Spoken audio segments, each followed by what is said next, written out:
do you think you played? Pardon me? How do you think you played?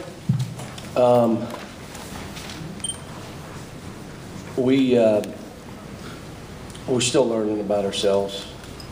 I mean, I thought we defended better, and we still, look, if one or two guys break down, you cannot play defense. Because we could all hustle and dive and scramble and all this, and then you stop playing, they throw it to your man and he scores. And it becomes demoralizing. I like how we started the half. I like how active we were. I liked how we were deflecting balls, how we were flying in space in the court. I like that. You know, but look, we are what we are. I keep saying it. We're no, what is this, November what? Yeah. We're a November 5th team. How much, Coach Lane talked about how much better you guys looked to him from the first exhibition game to tonight. How much do you think the 2.5-hour practice and the attention you guys gave him made a difference? Well, if they played bad, they'll tell you that's why they played bad. It was a 2.5-hour practice. Look, it's just going to be a process. It's the best thing I can tell you. It's going to be a process. I'm still trying to figure out, you know, like we spread the court and went pick and roll in the second half just to see, because I'm trying to learn. I like the two bigs in together. We just got to figure out if, you know, we got 7 guys we're playing John Hood 8. That's what we're playing. So who starts out of that 7? The others will come off the bench and we just play it from there. If someone's playing better than someone else, they'll play more minutes. Still turning the ball over. Like at the end, I like the fact that we had 14 turnovers, because in November to have 14 turnovers as fast as we play and as much as we attack that basket is a good thing. But we had 10 at halftime. John, can you update Julius May's injury and kind of? I think he's okay. They knocked knees. Can you talk about the way he played? Oh, he played good. Played good. He's just steady, talks. You know, he's not afraid to lead a little bit. You know, he got tired. He subbed himself. Again, let me just tell you, the guy that's working the hardest in our practices, in my opinion, right now is Nerlens. Is it showing? It's showing. I said to him, "Have you ever been coached like this?" "No, man." And he's excited about being coached this way, challenged and pushed and made him. And now I just got to get a team full of guys accepting the fact that you know, you got to let us define your game a little bit. You know, Alex was okay, and didn't rebound, and you know, didn't do all the things he's capable of doing. He wants to, you know, you're going against a 6'1" guy. You don't leave your feet. You come to a jump stop. Just score it. If you miss the first one, rebound the second one, and stick it in. But they're learning. Archie's learning. I mean, the first half, Archie was awful. The second half, Archie was really good. First half, he was awful. He had 2 turnovers, and he threw 2 more turnovers to other guys, or 3. Or he threw the ball in a place where the guy was going to turn it over. So, second half, he played better. But that's what freshmen do. Willie Cauley was good. Ryan was pretty good. I thought Ryan did all right. But he's still not enough energy out there. He's got to play like the 5'2" guy from Northwood. Just go nuts. Bounce, run, trap, run. You got to play that way. That's how you got to play. And that's what we're asking him to do. He shot the ball well today. I was proud of him there. He's getting better. It's just a process. What was the thought in bringing Ryan and Kyle off the bench in the second half? I just wanted to try something to see. I was not very happy with how we were playing offense. We had 27 points. We didn't post the ball enough.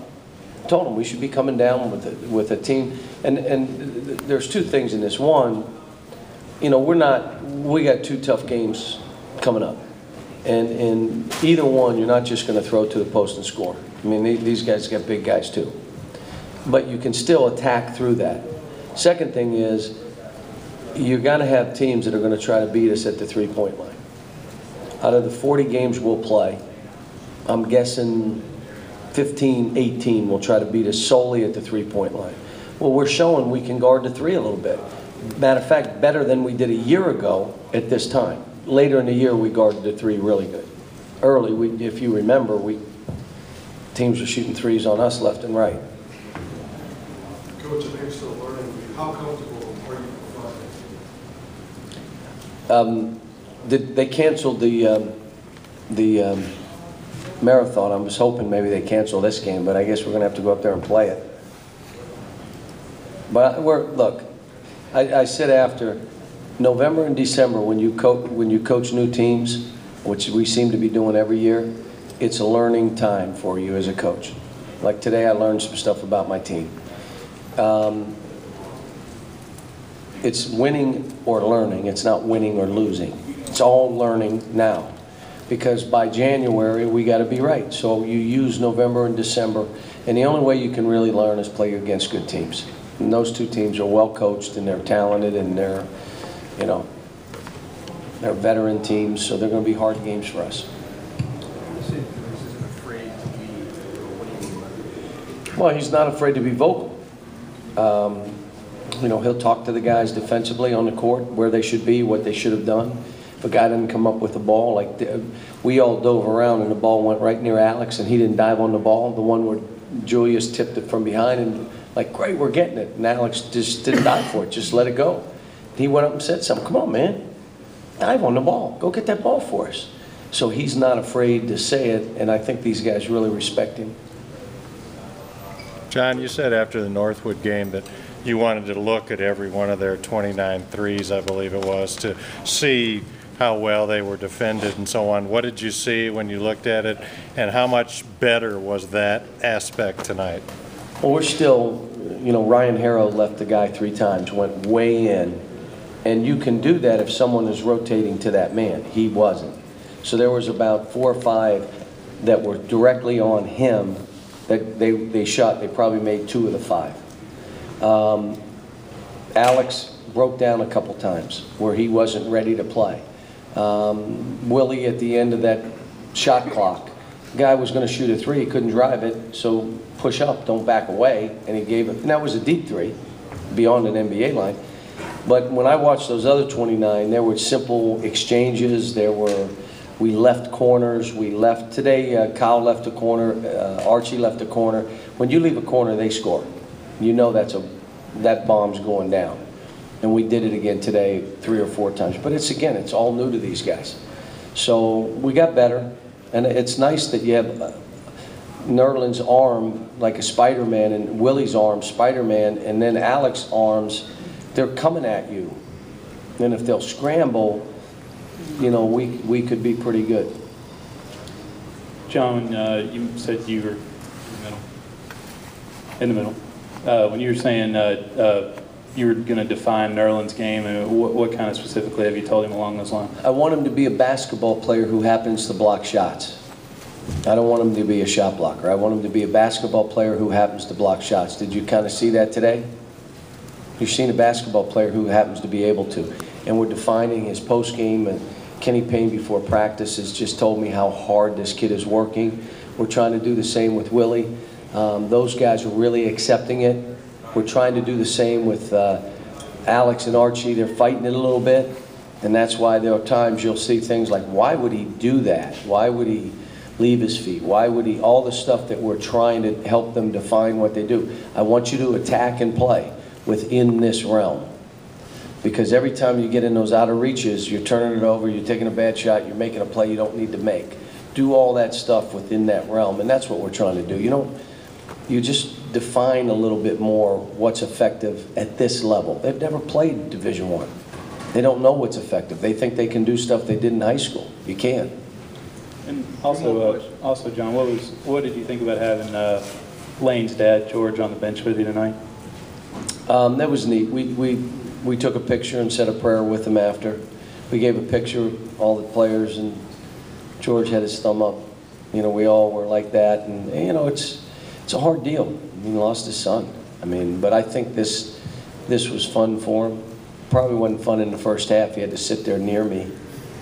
It may have been fun for him after, but you know, nice man. He was at practice today, our shoot around.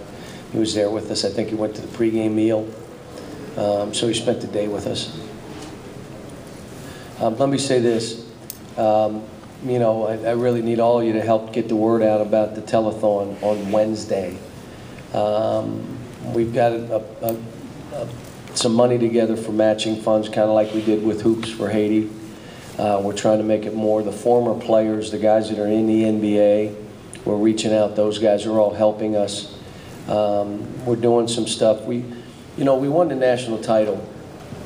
And even at the time, I told my wife, I wonder, how do we use this opportunity we've been given to reach out? And we did the tour and all that, and that was nice. It made a lot of people smile. But you think about it. We're able now to come back and use that, and I'll tell you how, to help the people of this hurricane. We win a national title. We're going to auction off some of the floor. We're doing different things that are all geared toward this championship, to say we're going to use all this stuff that we've been given through this championship season last year. Now we figure out how we can use what's been done for us. So if you get a chance to write about it, talk about it, get people, we're going for 2 hours. 1 hour will be the statewide television, the second hour will be on the computer and on CW. So we'll go 2 hours. We're going to auction off, one of the things will be one of the blocks of the championship floor signed by myself and Anthony and Michael, the number 1 and 2 picks. I don't even know why I'm signing it, but I'll sign it. There's only going to be 30 of them, and that's it. There's 30 of them. And those 3 blocks will be 12 by 18. We'll let them auction them off. The highest bid gets the 1, and then the 30th bid gets the 30th one. We're also going to cut up some of the floor in different ways that we can use it for that. We also have some different things we're going to do to try to help and deliver a check when we go up there Friday. So if you can help us with that, we'd appreciate it. Anything else? Thanks.